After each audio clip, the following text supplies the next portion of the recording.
ito ay rated SPG. Striktong patnubay at gabay ng magulang ang kailangan. Maaaring may masiselang tema, lengguwahe, karahasan, sexual, horror o droga na hindi angkop sa mga bata.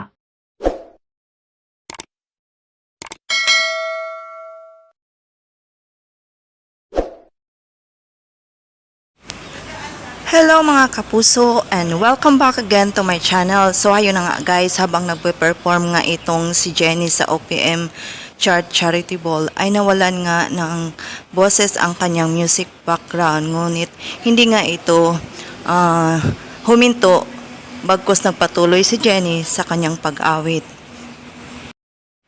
Si Megan nga ang may pakana dahil gusto niyang makaganti dito kay Jennie dahil pinahihiya niya umano ito. Pero nakita siya ng leader ng Nexie at nabidyohan pa. Kaya na magharap-harap sila ni na Jennie at leader ng Nexie at si Megan. Nabuking nga si Megan na siya ang nagsabotage kay Jennie. Kaya galit na galit naman si Jennie sa kanya.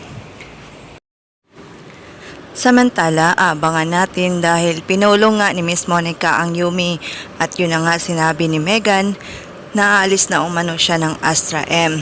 Kaya galit na galit naman itong si Miss Monica dahil ang Astra M umano ang pumulot sa kanya nang umalis siya sa Nexie.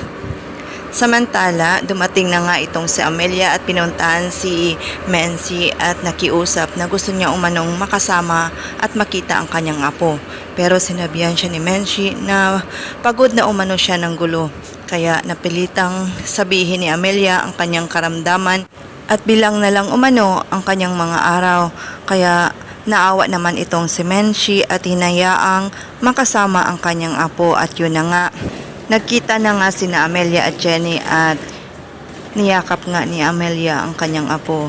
Ano na kaya ang susunod na mangyayari ngayong bumalik na nga itong si Amelia? Lahat ng yan ay ating aabangan mamaya. Maraming salamat po sa panonood.